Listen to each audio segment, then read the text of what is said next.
৩৬০০ টাকা করে দুটি চেয়ার বিক্রয় করা হয়েছে।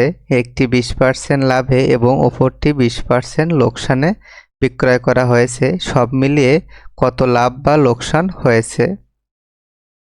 প্রথমে আমরা লিখব ২০% লাভে বিক্রয় মূল্য, অর্থাৎ ১০০ + ২০ = ১২০ টাকা।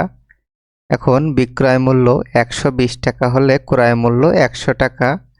বিক্রয় মূল্য ১ টাকা হলে ক্রয় মূল্য ১০০/১২০ টাকা এবং বিক্রয় মূল্য ৩৬০০ টাকা হলে ক্রয় মূল্য হবে ১০০ × ৩৬০০/১২০।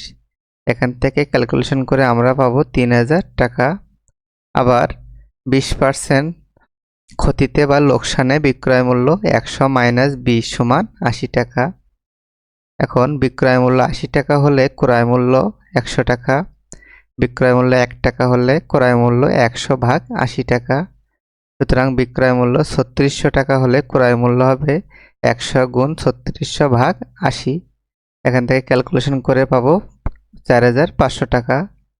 এখন দুটি পণ্যের ক্রয় মূল্য হবে ৩০০০ টাকা এবং ৪৫০০ টাকা।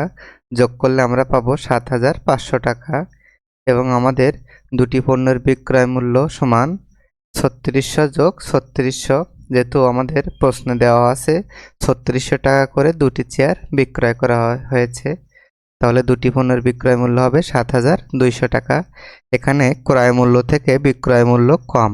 আমরা জানি ক্রয় মূল্য থেকে বিক্রয় মূল্য কম হলে সেক্ষেত্রে ক্ষতি হয়। সুতরাং ক্ষতি সমান ক্রয় মূল্য বিয়োগ বিক্রয় মূল্য। ক্রয় মূল্য ৭৫০০ টাকা এবং বিক্রয় মূল্য ৭২০০ টাকা। বিয়োগ করলে আমরা পাবো ৩০০ টাকা। সুতরাং সব মিলিয়ে ৩০০ টাকা ক্ষতি বা লোকসান হয়েছে।